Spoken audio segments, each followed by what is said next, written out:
Assalamualaikum warahmatullahi wabarakatuh. Bismillahirrahmanirrahim. Selamat berjumpa kembali anak-anakku semua dalam seri video pembelajaran kita kali ini. Dalam video kita kali ini kita akan melanjutkan pembahasan tentang listrik dinamis. Pada materi di video ini kita akan membahas tentang hukum Kirchhoff dan juga hukum Ohm. Nah, di sini kita akan membahas yang pertama nanti ada hukum Ohm dan yang kedua nanti adalah hukum Kirchhoff.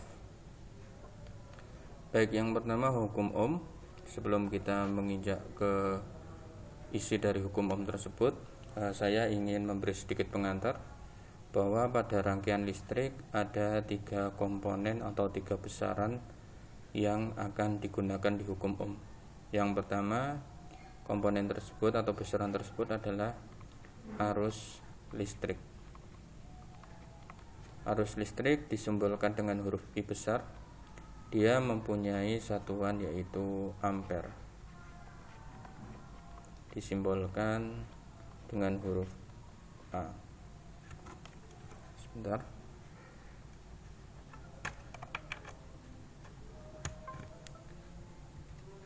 Disimbolkan dengan huruf A. Kemudian besaran yang kedua ada namanya tegangan atau biasa disebut juga dengan beda potensial.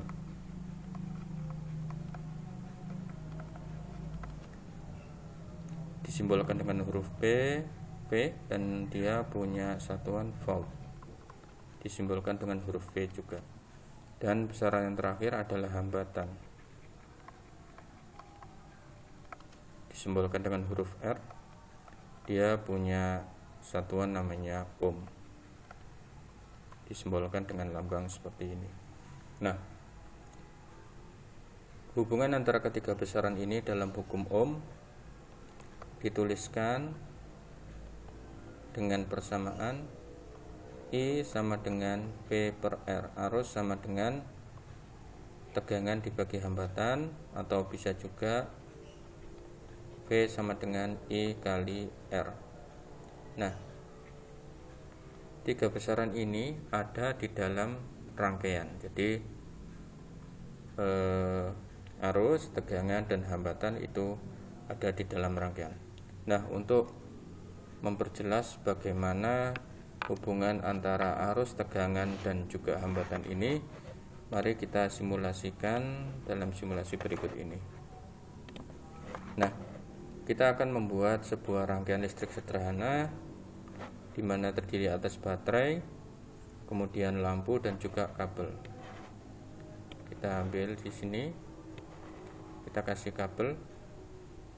Ini adalah muatan positif, kutub positif pada baterai. Kita kasih saklar di sini. Nah, kemudian kita kasih kabel ke arah atas. Kemudian di sini juga kita kasih kabel. Kemudian kita kasih kabel lagi.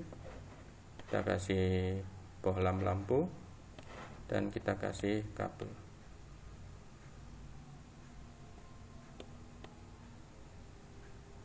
Nah, ini adalah contoh dari rangkaian listrik sederhana. Nah, anak-anakku semua, baterai ini bertindak sebagai sumber tegangan. Kemudian lampu ini bertindak sebagai hambatan. Nah, selain lampu, kita juga mengenal resistor sebagai hambatan. Nah, jadi ini adalah resistor, biasa digunakan dalam komponen elektronika. Nah, kalau kita tutup saklarnya, maka akan mengalir arus listrik di dalam kabel ini sehingga menyalakan lampu.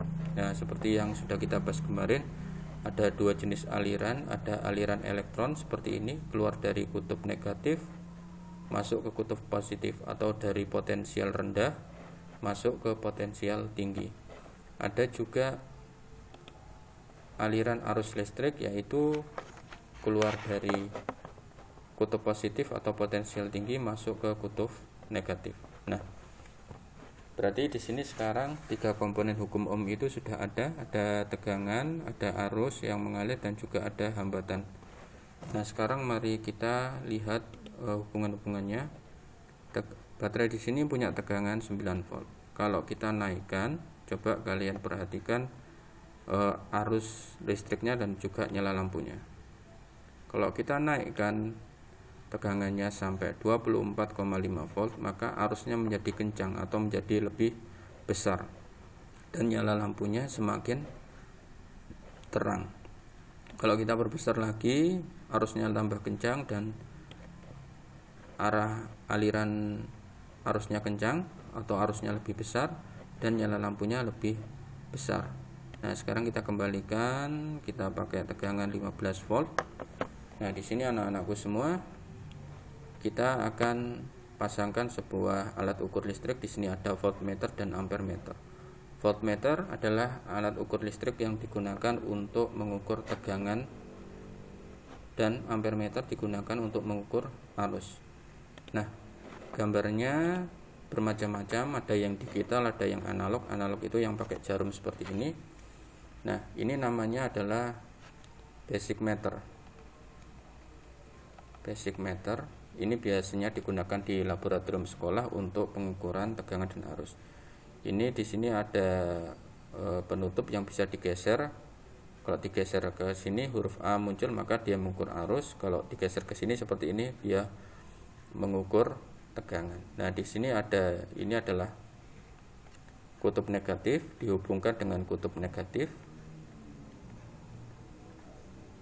Nah, di sini ada yang merah, ini digunakan untuk mengukur kutub positif. Dihubungkan dengan kutub positif. Ada 4 pilihan tergantung besar tegangan yang diukur. Nah, perbedaan pemasangan kalau bertindak sebagai voltmeter, pemasangannya itu adalah dengan cara seperti ini. Ini kita gambarkan seperti ini. Nah, ini merupakan simbol dari hambatan. Jadi kalau di rangkaian listrik disimbolkan seperti ini, dan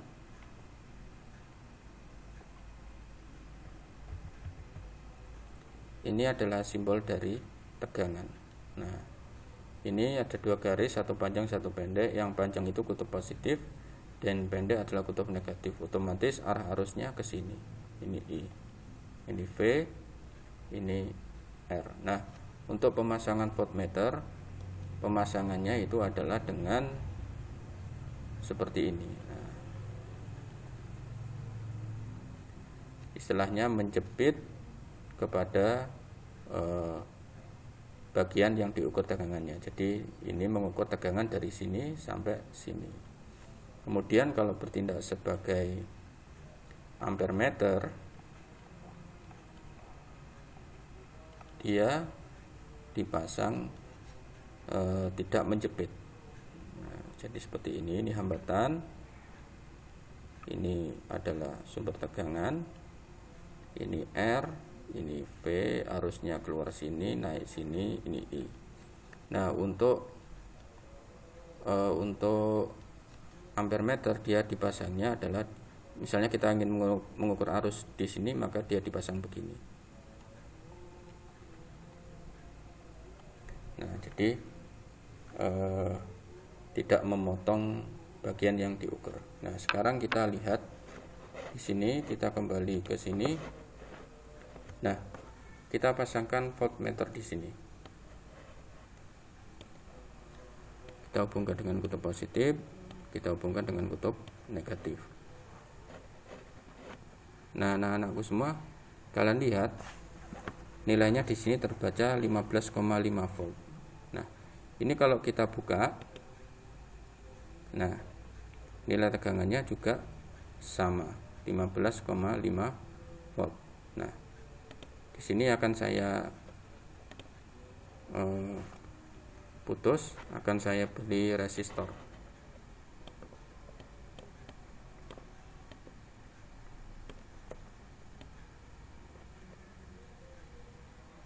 Nah, saya pasang di sini. Oke, kita buka. Kita lihat tegangannya. Nah, tidak terbaca di sini. Oke, kita kembalikan lagi seperti tadi. Oke. Jadi anak-anakku, nah, pengukuran saat arus listrik tidak mengalir seperti ini, terbaca seperti ini dinamakan gaya gerak listrik. Tetapi saat arus listrik saklar dihubungkan sehingga arus mengalir, maka pengukuran tegangan ini dinamakan dengan tegangan jepit. Nah, kita lihat dia memberikan seperti ini. Nah, karena ini hanya simulasi, sebenarnya nilai tegangan jepit dan gaya gerak listrik itu nanti kalau diukur saat percobaan sebenarnya, dia akan menghasilkan nilai yang berbeda. Nah, apa jadinya kalau pemasangan voltmeter ini terbalik, misalnya kutub positifnya ada kita balik seperti ini. Nah, maka nilainya akan menjadi negatif. Jadi dalam pemasangan kalian tidak perlu takut kalau mendapatkan nilainya negatif atau arah jarum dari voltmeter itu bergerak ke arah yang salah, maka pemasangannya terbalik.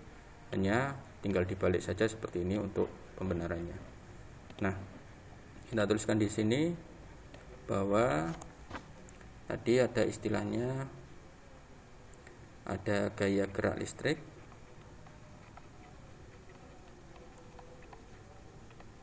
atau biasa disingkat dengan GGL. Itu adalah tegangan saat arus belum mengalir.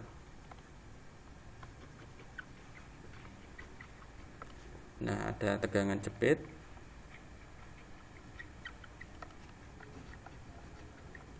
yaitu tegangan saat arus mengalir.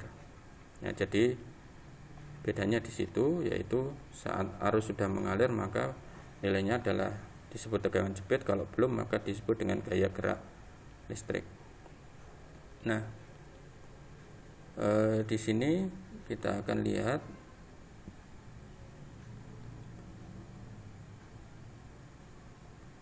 buku kalian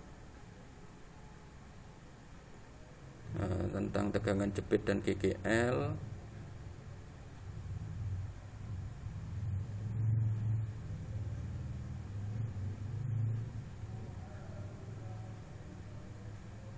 Kita lihat. Nah, di sini baterai yang baru belum dipakai umumnya memiliki gaya gerak listrik 1,5 volt. Artinya sebelum dirangkaikan untuk menghasilkan arus listrik, maka nilai tegangannya adalah 1,5 volt. Jika baterai dihubungkan dengan satu rangkaian, maka tegangannya disebut dengan tegangan jepit. Jadi bedanya adalah kalau sebelum dirangkaikan atau sebelum saklarnya ditutup atau arusnya mengalir, maka disebut dengan gaya gerak listrik. Tapi kalau sesudah arusnya mengalir, maka disebut dengan tegangan jepit. Dan nilai tegangan jepit dan gaya gerak listrik ini walaupun sama-sama di baterai akan memberikan nilai yang berbeda kalau pada praktek sebenarnya. Nah, anak-anakku, ini adalah mengukur tegangan. Nah, bagaimana dengan mengukur arus? Kita pasang ampere meter di sini. Nah, kita berikan kabel di sini dan juga di sini. Nah, sekarang kita nyalakan. Nah, kita lihat arus yang mengalir ternyata adalah 0,67 ampere. Sekarang bagaimana jika yang di sini ini kita letakkan dengan menjepit lampu seperti ini. Kita nyalakan. Nah, arusnya menjadi sangat besar sehingga baterainya terbakar. Nah, peristiwa ini disebut dengan hubungan pendek atau konsleting. Kenapa? Karena arus listrik itu lebih suka melewati kabel yang tidak ada hambatannya. Jadi di sini kalian lihat arusnya semua melewati ampere meter, sehingga tidak ada yang menghambat, sehingga mengakibatkan panas sehingga bisa menimbulkan percikan api. Sehingga pemasangan ampere meter yang benar itu adalah tidak menjepit kepada komponen seperti ini, tidak menjepit lampu seperti ini, tapi dia seperti ini. Nah, di samping lampu, sesudah lampu, atau sebelum lampu boleh. Nah, kita lihat sekarang, coba kalau nilai baterai ini kita besarkan. Nah, kalau kita besarkan, arus yang mengalir juga lebih besar. Sekarang kita lihat bagaimana kalau ampere meter ini kita pasang sebelah sini. Apakah nilainya tetap sama? Di sini kita dapat nilai 1,37. Nah, kita lepaskan dulu. Di sini kita lepaskan dulu. Sini ampere meternya kita ubah di sini dan di sini. Ampere meternya kita letakkan di sini. Oke, kita nyalakan. Nah, kita lihat. Maaf saya salah pemasangan. Tadi saya katakan tidak menjepit. Nah, ini menjepit kabel ini. Kita putuskan dulu kabel ini. Nah, kita putuskan. Ini kita putuskan. Kita ambil kabel ini, kita keluarkan. Kita pasangkan di sini, kita pasangkan di sini. Nah, seperti ini. Maaf, ini adalah pemasangan yang benar. Jadi tidak seperti ini tadi. Nah, ini kalau kita nyalakan, arusnya adalah 3,1.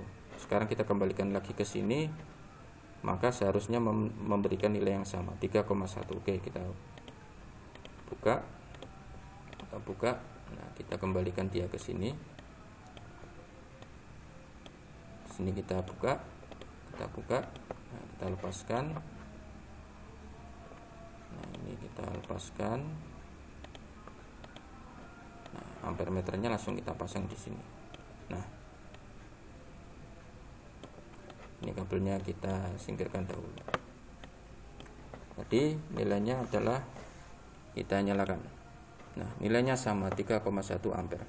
Mau dipasang di sini juga sama. Jadi pemasangan ampere meter saya ralat itu adalah tidak seperti ini ya. Jadi ampere meternya itu langsung dihubungkan dengan kabelnya diputus di sini. Oke, saya ralat dulu agar tidak salah konsep.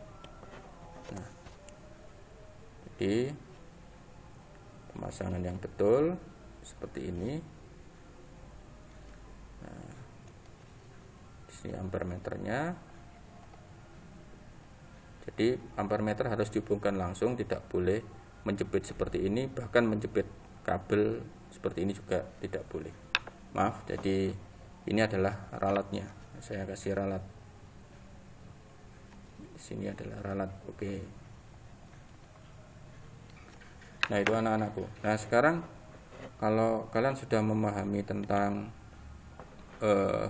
simulasinya, sekarang mari kita lihat hubungan yang terjadi di sini. Nah, di sini ada 3 buah baterai 1,5 volt dipasang secara berurutan seperti ini. Nah, arus yang mengalir adalah 9 mA. Tegangan totalnya ini adalah tegangannya adalah ditambahkan semua, jadi 4,5 volt. Apa yang terjadi kalau tegangan ini kita naikkan? Kalau tegangan kita naikkan,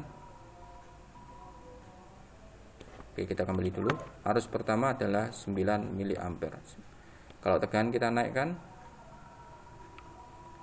arusnya juga akan semakin meningkat. Artinya apa? Tegangan dengan arus listrik mempunyai hubungan sebanding. Kalau tegangan naik, arus akan naik. Nah, kalau hambatan kita naikkan juga, nah, arusnya akan menurun. Ini menunjukkan antara hambatan dengan arus listrik mempunyai hubungan yang terbalik. Kalau hambatan naik, arus turun. Kalau hambatan turun, arus naik. Kita turunkan hambatannya, arusnya akan naik semakin besar.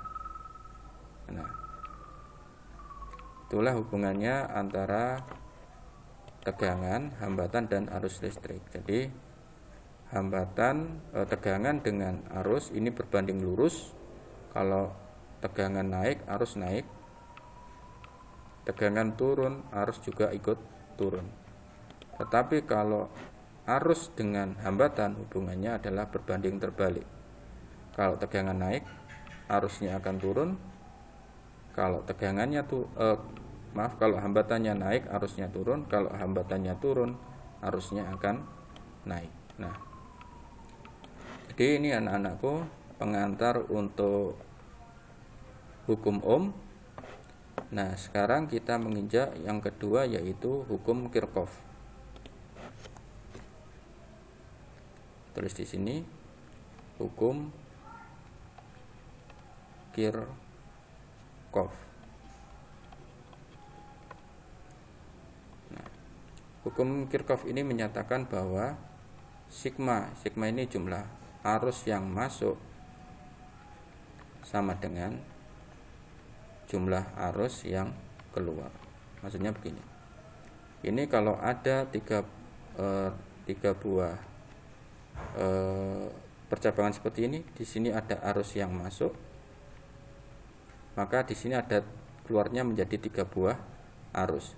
Nah, ini kalau dijumlah total arus yang masuk ke titik ini sehingga masukkan 3 ini dengan ketiga arus yang keluar ini, kalau dijumlah maka hasilnya sama.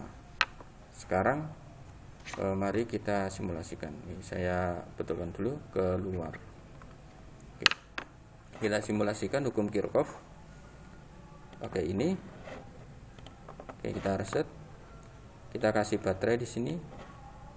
Saya mau kasih 2 baterai. Nah, maaf, 1 saja.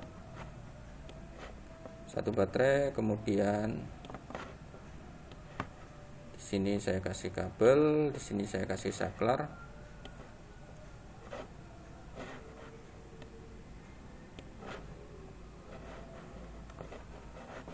Kemudian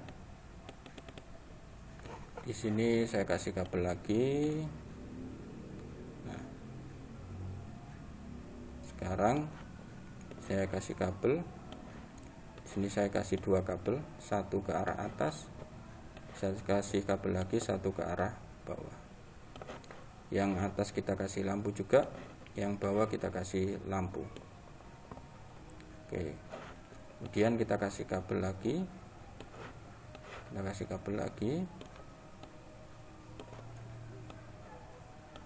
Di sini kabelnya kita gabung. Kemudian ada 1 kabel lagi ke arah bawah. Nah, di sini kita kasih kabel penghubung antara saklar dengan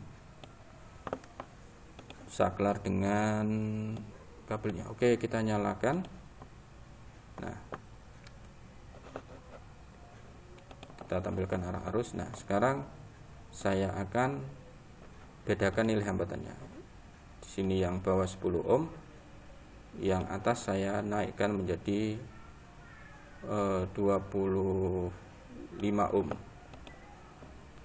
Nah, tegangannya saya naikkan jadi 2 di sini. Nah, 15 volt. Kalian lihat bahwa seperti ini, maka lampu yang dengan hambatan kecil akan menyala lebih terang dibandingkan lampu yang mempunyai hambatan lebih besar. Lampu 10 ohm akan menyala lebih terang daripada lampu 25 lampu 25 ohm. Sekarang mari kita lihat titik percabangan ini. Jadi ini arus yang titik percabangan ini ya. Jadi ini arus yang masuk, di sini keluar arusnya. Ini arus masuk, ini ada arus keluar menjadi 2 cabang. Sekarang kita hitung arus di sini, arus masuk berapa, arus keluar berapa, arus yang di sini berapa. Nah, sekarang kita gambarkan dulu sistematika rangkaiannya. Sini saya gambarkan rangkaiannya. Jadi di sini, nah, di sini ada hambatan. di sini yang 25 ohm, di sini yang 10 ohm, kemudian menjadi 1 dan kembali lagi ke sini. Sekarang mari kita hitung hambatan arus di sini. Oke, kita potong dulu di sini.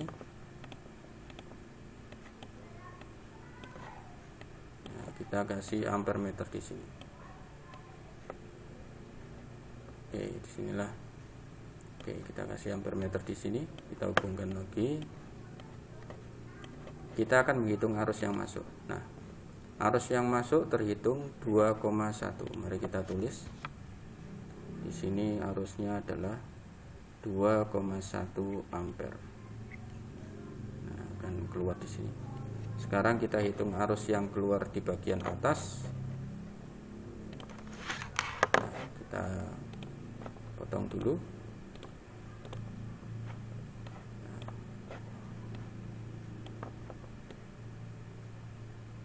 Ini kita potong, kita lepaskan dulu, kita pasang ampere meternya di sini. Oke, kita sambungkan begini biar rapi. Kita lihat arus yang mengalir di bagian atas.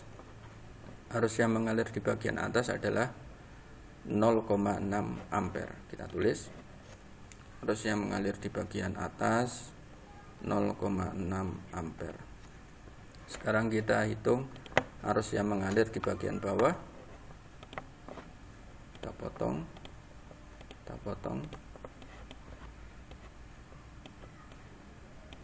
Oke, di sini kita potong. Kita kasih ampere meter di sini. Oke. Kita masukkan, kita tutup saklarnya. Arus di bagian bawah tercatat 1,5 ampere.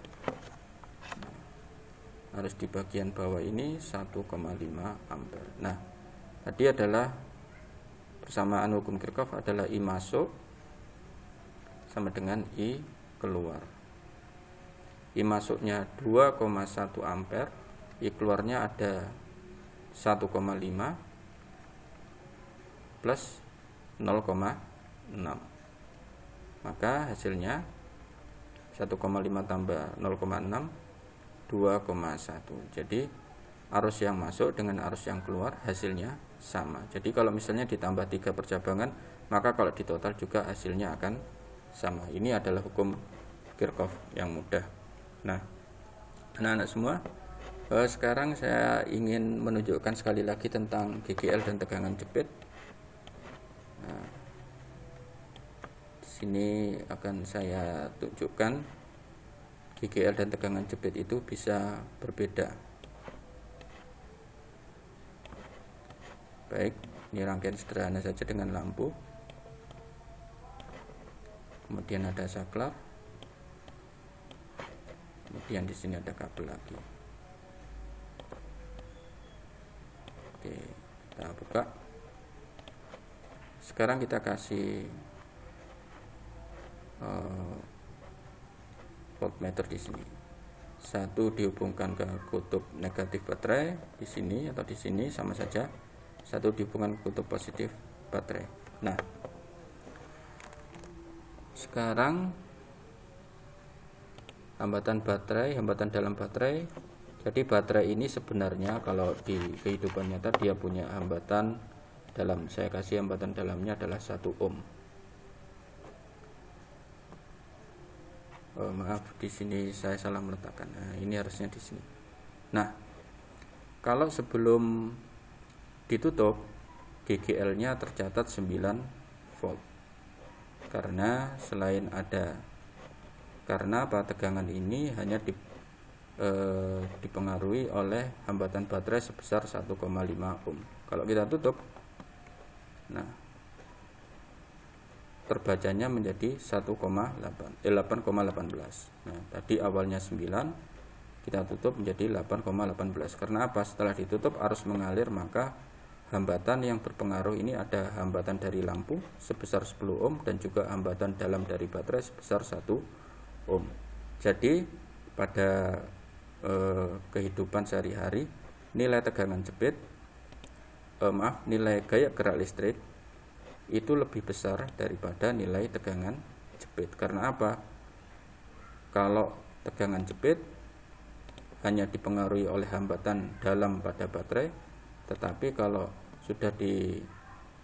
kalau gaya gerak listrik hanya dipengaruhi oleh hambatan dalam baterai, tapi kalau sudah dihubungkan dinamakan tegangan jepit, dipengaruhi oleh tegangan pada hambatan pada lampu dan hambatan dalam pada baterai. Ini adalah perbedaan antara gaya gerak listrik dan tegangan jepit. Nah, jadi ini gaya gerak listrik, ini tegangan jepit. Gaya gerak listrik lebih besar daripada tegangan jepit. Nah, ini saja anak-anakku mungkin yang bisa saya berikan. Oh ya, saya ingin menambahkan, di sini kamu lihat, semakin besar hambatan, arus yang mengalir semakin kecil, seperti persamaan hukum Ohm tadi. Semakin kecil hambatan, arus yang mengalir semakin besar. Nah, dan peristiwa konsleting itu terjadi kalau misalnya begini. Nah, misalnya tiba-tiba di sini ada kabel yang menghubungkan,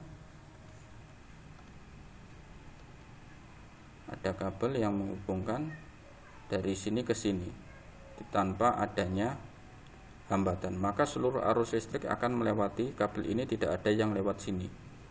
Mengakibatkan apa? Mengakibatkan arus yang mengalir sedemikian besar, mengakibatkan panas, dan jika kabel itu kualitasnya buruk atau tidak bisa menahan, maka akan menimbulkan percikan api sehingga mengakibatkan kebakaran.